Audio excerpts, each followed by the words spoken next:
তোলাবাজি, হুমকি ও মারধরের অভিযোগে গ্রেপ্তার আরুই অঞ্চলের প্রধান শেখ হাসিব। তোলাবাজি, হুমকি ও মারধরের অভিযোগে গ্রেপ্তার হলেন পূর্ব বর্ধমান জেলার রায়না 2 ব্লকের আরুই গ্রাম পঞ্চায়েতের প্রধান শেখ হাসিব আব্দুল হালিম। শনিবার গভীর রাতে মাধবডিহি থানার পুলিশ তাকে আলমপুরে তার নিজ বাড়ি থেকে গ্রেপ্তার করে। পুলিশ সূত্রে জানা গিয়েছে, তার বিরুদ্ধে তোলাবাজি, ভয় দেখানো এবং মারধরের একাধিক অভিযোগ জমা পড়েছিল। অভিযোগের ভিত্তিতে তদন্ত শুরু করে মাধবডিহি থানার পুলিশ। তদন্তের পরিপ্রেক্ষিতেই তাকে গ্রেপ্তার করা হয়। রবিবার ধৃত প্রধানকে বর্ধমান জেলা আদালতে পেশ করা হয়। তদন্তের স্বার্থে তাকে নিজেদের হেফাজতে নিয়ে জিজ্ঞাসাবাদ করার জন্য আদালতের কাছে পুলিশ রিমান্ডারের আবেদন জানায় মাধবডিহি থানার পুলিশ। ঘটনাকে কেন্দ্র করে রায়না 2 ব্লক এলাকায় রাজনৈতিক মহলে ব্যাপক চাঞ্চল্যের সৃষ্টি হয়েছে।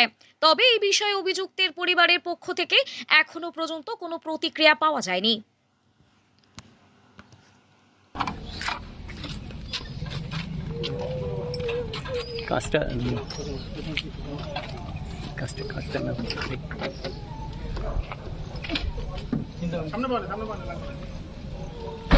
কিছু বলবে?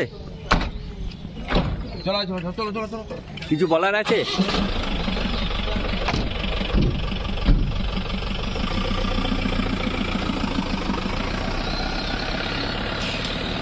মেডিকেল নিয়ে যাচ্ছে।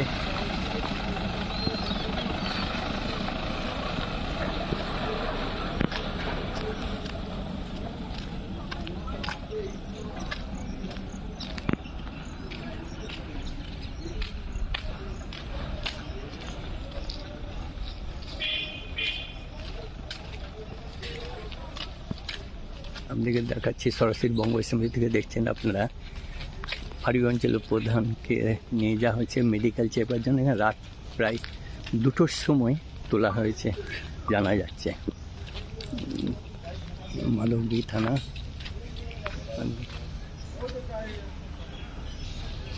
আমরা এখন